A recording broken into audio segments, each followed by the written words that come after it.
ভিডিওটা শুরু করলাম একদম তিল ভাজা থেকে।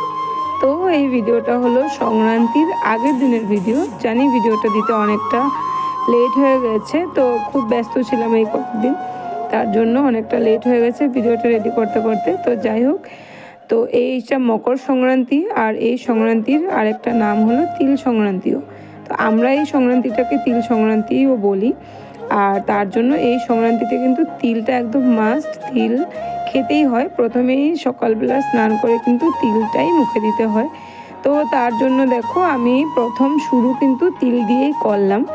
তো তিলের নাড়ু করব, তো তিলটাকে একটু ভেজে নিলাম, আর তিল আর বাদাম দিয়ে একটু চিক্কি করব। তো আজকে আর আমি হাতে বসে বসে লাড়ু করব না। তো তার জন্য দেখো তিলটাকে প্রথম সাদা তিলটাকে একটু খুব ভালো করে ভেজে নিলাম, যতক্ষণ সাদা তিলটা সাদা কালার থেকে একটু অফ হোয়াইট না হয়ে যাবে, হোয়াইট থেকে যতক্ষণ অফ হোয়াইট হবে না ততক্ষণ একটু ভেজে নিলাম। তারপর নামিয়ে গুড়টাকে জাল দিয়ে নিলাম, আর বাদামটাও আমি আগে থেকে ভেজে রেখেছিলাম। তো দেখতেই পেলে যে আমার গুড় জাল দেওয়াটা হয়ে গেছে। আর যখনই তোমরা গুড় জাল দেবে, তো গুড় জাল দেওয়াটা পারফেক্ট হয়েছে কি না এটা দেখার জন্য এক ফোঁটা গুড় জলের মধ্যে ফেলে দেখবে। একটা বাটিতে একটু জল নিয়ে তার মধ্যে এক ফোঁটা গুড় ফেলে দেখবে, যদি দেখো গুড়টা একদম জমে গেছে তো মনে হয়ে গেছে গুড়টা পারফেক্টলি। তো গুড় জাল দেওয়া হয়ে গেছে। আমি তিল আর বাদামটাকে গুড়ের সাথে খুব ভালো করে মিশিয়ে নিলাম। আর এইদিকে দেখো একটা থালার মধ্যে আমি ঘি মেখে রেখেছিলাম। তারপরে গরম গরম থাকতেই কিন্তু তিল আর বাদামটাকে এভাবে থালের মধ্যে ছড়িয়ে নিলাম। আর এবার গরম থাকতে থাকতেই কিন্তু এভাবে পিসগুলো কেটে নেব, না হলে তো আর চাকুই কেটে যাবে, ভেঙে যাবে, আর পিসগুলো কাটা যাবে না। যেহেতু তোমরা জানো যে গুড়টা ঠান্ডা হয়ে গেলে কিন্তু গুড় একদম শক্ত হয়ে যায়। আর খুব টেস্ট হয়েছিল খেতে এই তিল আর বাদামের চিক্কিটা। আর জানো তো আমাদের ঠান্ডার দিনে কিন্তু তিল খাওয়াটা আমাদের স্বাস্থ্যের পক্ষে খুবই ভালো। তিলের মধ্যে বাদামের মধ্যে ক্যালসিয়াম আছে, অনেক ক্যালসিয়াম, ম্যাগনেসিয়াম, ভিটামিন ই। বাদামের মধ্যে আছে ভিটামিন ই, ভিটামিন বি, যেটা আমাদের শরীরের পক্ষে খাওয়া কিন্তু খুবই ভালো। আর গুড় খাওয়া তো এমনিই ভালো। তো গুড়, তিল আর বাদাম একসাথে এভাবে বানিয়ে রাখলে পুরো ঠান্ডাটাই কিন্তু একটু একটু করে খাওয়া যায়। এটা আমাদের পক্ষে কিন্তু আমাদের শরীরের পক্ষে খুবই ভালো। তো তিল আর বাদামের চিক্কিটা প্রথমেই বানিয়ে নিলাম, যেহেতু এটা দিয়েই শুরু করলাম। তারপরে দেখো কড়াতে বসিয়ে দিলাম আমি একটু ক্ষীর বানানোর জন্য দুধ গরম করতে বসিয়ে দিলাম। তো দুধটা অনেকটা শুকিয়ে এসেছে দেখলে। তো এখানের মধ্যে আমি একটু পাউডার দুধ মিশিয়ে দিয়েছি যাতে দুধটা আর একটু ঘন হয়ে যায়। আর এখানে দেখো মালপোয়া ভাজার জন্য কিন্তু আমি মালপোয়ার ব্যাটারটাকে রেডি করে নিলাম। পুরো নারকেল কুড়া, চালের গুঁড়ি, সুজি, ময়দা দিয়ে ব্যাটারটাকে রেডি করেছি। একটু নারকেল কুড়াও দিয়েছি এই ব্যাটারটাতে, আর একটু সব দিয়ে দিলাম, আর চিনি তো দিয়েইছি। তো দিয়ে এটাকে একটা সুন্দর ব্যাটার করে নিলাম মালপোয়া ভাজার জন্য। ব্যাটারটা করে রেখে দিলে একটুক্ষণ পরে ভাজবো, সব রেডি করে রেখেছি। আর এখানে পাটিসাপটার ব্যাটারটাও কিন্তু রেডি করে নিয়েছি। আজ রাতে সব কিছু একটু একটু করে বানিয়ে রাখবো। আর পরের দিন সংক্রান্তির দিন যেহেতু স্নান করে এসেই কিন্তু খেতে হবে, তার জন্য। তো দেখো ক্ষীরটা যে জাল দিচ্ছি এটা প্রায় শুকিয়ে এসেছে, দুধটা অনেকটা শুকিয়ে গেছে। তো এটার মধ্যে আমি একটা আধা টুকরো নারকেলকে পুরো ভালো করে পেস্ট করে দিয়ে দিয়েছি এর মধ্যে, যাতে একটু ঘন হয় ক্ষীরটা, যেন খুব সুন্দর মতো হয় আর একটু যেন বেশি হয়। তার জন্য শুধু দুধটা জাল দিলে তো একদমই একটুখানি হবে, তার জন্য আমি একটু নারকেল কুড়িয়ে পুরো পেস্ট করে দিয়েছি। তো এবার দেখো এক এক করে আমি মালপোয়াগুলো ভাজতে বসে গেলাম। তিলের নাড়ু তো করে নিয়েছি, মালপোয়া ভাজছি, কয়েকটা পাটিসাপটাও বানিয়ে রাখবো, মানে সকালে শুধু সবাই যেন স্নান করে এসে খেতে পারে ওই বুঝ করে রাখবো। তারপরে কিন্তু পরের দিন সকালে সংক্রান্তির দিন পুজো দিয়ে সকালবেলা তারপরেই কিন্তু বানাবো বাদবাকি পিঠেগুলো। তো এটা যেহেতু মানে পৌষ পার্বণ, তো এটা পিঠে পুলি খাওয়ারই দিন সংক্রান্তি। এই সংক্রান্তিতে অনেক রকমের পিঠে, পায়েস, অনেক কিছু কিন্তু এই সংক্রান্তিতে করা হয়। আর এই বছর এমন হয়েছে যে আমি পুরো পৌষ মাসে কিন্তু একদিনও পিঠে বানাইনি, একদম সংক্রান্তির আগের দিনেই পিঠে বানানোটা স্টার্ট করেছি। মানে একদম সংক্রান্তির দিন থেকেই আমাদের পিঠে খাওয়াটা স্টার্ট হবে, আর এরপরে পুরো মাঘ মাস জুড়ে আমরা খাবো পিঠেটা। তো যাই হোক, এই যে দেখো রাত্রিবেলা নিয়মের কয়েকটা বানিয়ে রেখে দিলাম। তারপরে দেখো এটা পরের দিন সকাল কিন্তু আমি স্নান টান করে, যেহেতু ওই দিন সকাল সকাল ঘুম থেকে উঠতে হবে, উঠে একদম বাসি সমস্ত কাজকর্ম শেষ করে স্নান করে পুজো দিয়ে নিয়েছি। স্নান করে পুজো দিয়ে দিলাম, তারপরেই কিন্তু দিনটা শুরু হবে, সংক্রান্তির দিনটা। তো পুজো দেওয়ার পর আমাদের এখানে আমাদের নিয়ম আছে মেজি জ্বলানো। তো এখন তো আর ওই নাড়া কেটে মেজি বানানো হয় না, যেহেতু এখানে ধান পাথার নেই আমাদের এখানে, আমরা বাগানের মধ্যে থাকি, এখানে শুধু চা বাগান। তো এখানে ধান পাথার নেই, আর নাড়াই বা কে কাটবে, এখনকার বাচ্চারা তো নাড়া কি জিনিস চিনেই না। Good morning, flavour of life চ্যানেলের আরেকটা নতুন ভিডিওতে তোমাদের স্বাগত। তো কেমন আছো তোমরা সবাই? আশা করছি সবাই ভালো আছো, আর আমিও ভালো আছি। বড়দেরকে প্রণাম আর ছোটদেরকে অনেক ভালোবাসা জানিয়ে আজকের ভিডিওটা স্টার্ট করলাম। তো আজকে হলো মঙ্গলবার, আর আজকে হলো সংক্রান্তি। তো শুভ মকর সংক্রান্তি সবাইকে। আজকের দিনটা হলো পিঠে পুলি খাওয়ার দিন।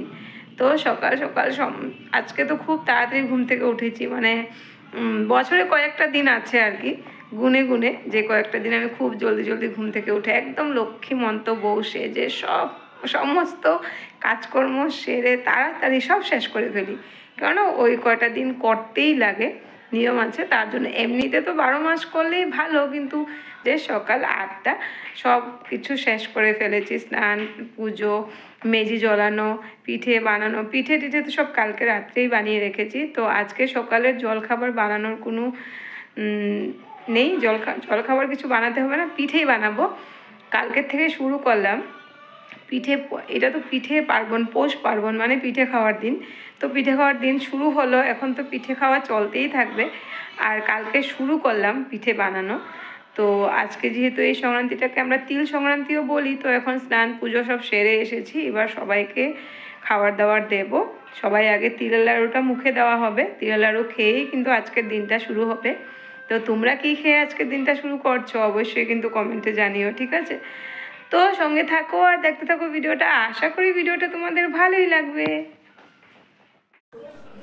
তো পুজো দিয়ে বেরিয়ে কিন্তু মেজির আগুন তেপে মেজির সামনে গিয়েছিলাম, মেজি জ্বালিয়েছিল, মেজির আগুন তেপে কিন্তু চলে এসেছি এবার ঠাকুরের প্রসাদ নামানোর জন্য। আর এই যে সংক্রান্তি স্পেশাল, এটাও কিন্তু একটা প্রসাদ, তিলুয়া। এটা এই সংক্রান্তিতে কিন্তু এটা মাস্ট, তিলুয়াটা আসেই বাড়িতে।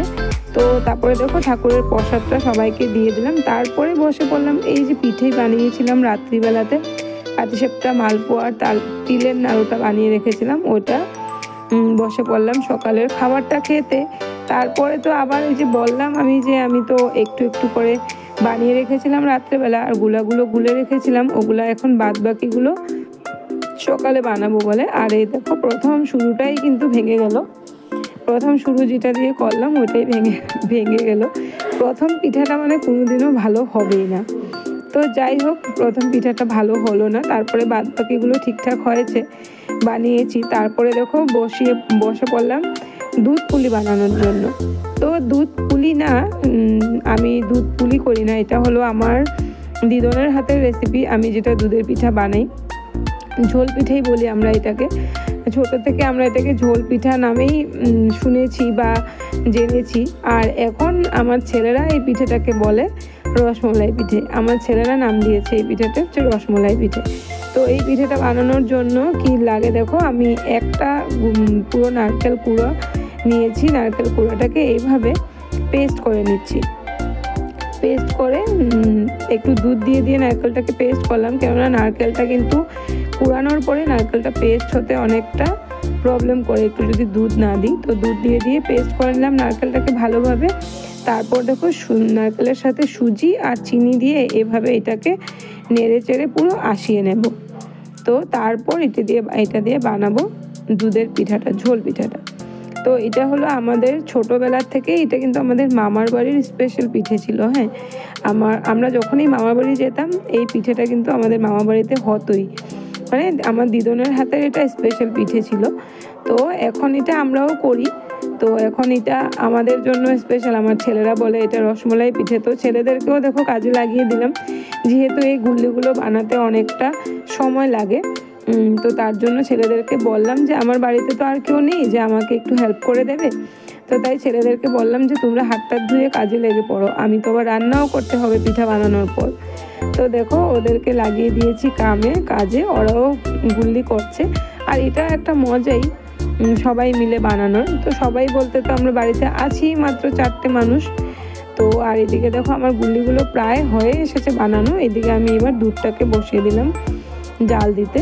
তো দুধটা জাল দেওয়া হয়ে গেলে তারপর এখানে দিয়ে দেবো সব গুল্লিগুলো। তো এটাই হলো আমাদের সংক্রান্তির দিনের একটা ছোট ভিডিও তোমাদের সাথে শেয়ার করলাম। আশা করি ভিডিওটা তোমাদের ভালোই লাগবে। আর তোমরা সংক্রান্তিতে কে কী পিঠে পুলি করলে অবশ্যই কমেন্টে জানিও। সবাই কিন্তু পিঠের ভিডিও দিয়েই দিয়েছে, আমার অনেকটা লেট হয়ে গেল। তো দেখো সব গুলিগুলো বানানো হয়ে গেছে আর আমি এবার দিয়ে দিলাম দুধের মধ্যে। এবার এটাকে সুন্দর করে ফোটাবো, বেশ অনেকটা সময় জাল টাল দেবো। দিতে দিতে দেখবে কালারও চেঞ্জ হয়ে এসেছে। যখন এই গুলিগুলো সব উপরে ভেসে উঠবে, এখন তো সব দুধের নিচে পড়ে আছে, যখন উপরে ভেসে উঠবে এই যে দেখো সবগুলো মানে দুধ টেনে নিয়েছে, পিঠেটা আমার প্রায় হয়ে এসেছে। সব গুলিগুলো উপরে উঠে গেছে মানে আমার পিঠেটা হয়ে এসেছে। তো এবার প্রায় নামানোর পালা। চিনি টিনি তো সব দেওয়া হয়েই গেছে। আমি এটা পিঠেটা রেসিপি হিসাবে শেয়ার করলাম না, আমি সংক্রান্তিতে কী কী পিঠে পুলি করলাম ওটাই তোমাদের সাথে শেয়ার করলাম। কোনো পিঠের রেসিপি বা কোনো কিছু শেয়ার করিনি। সংক্রান্তির দিনটা আমরা কিভাবে কাটলাম, সংক্রান্তিতে কী কী পিঠে বানালাম সব কিছু তোমাদের সাথে শেয়ার করলাম। আশা করি ভিডিওটা তোমাদের ভালো লাগবে। ভিডিওটা ভালো লাগলে লাইক কমেন্ট শেয়ার করে দিও। আর আমার চ্যানেলটাকে সাবস্ক্রাইব করে আমার পাশে থেকো। আর যদি কোনো নতুন বন্ধু এসে থাকো আমার চ্যানেলে, আমার ভিডিওর কোনো অংশ দেখে যদি তোমাদের ভালো লাগে, তবে অবশ্যই চ্যানেলটা ছেড়ে যাওয়ার আগে চ্যানেলটাকে সাবস্ক্রাইব করে পাশে থাকা বেল আইকনটা প্রেস করে দিও, যাতে নিত্য নতুন ভিডিওর নোটিফিকেশন তোমরা পেয়ে যাও। তো তোমরা কে কী করলে সংক্রান্তিতে, কে কী পিঠে পুলি বানালে অবশ্যই বলো কিন্তু। তো সবাই ভালো থেকো, সুস্থ থেকো। দেখা হবে পরবর্তী আর একটা নতুন ভিডিওর সাথে। তো টাটা, হ্যাপি মকর সংক্রান্তি সবাইকে।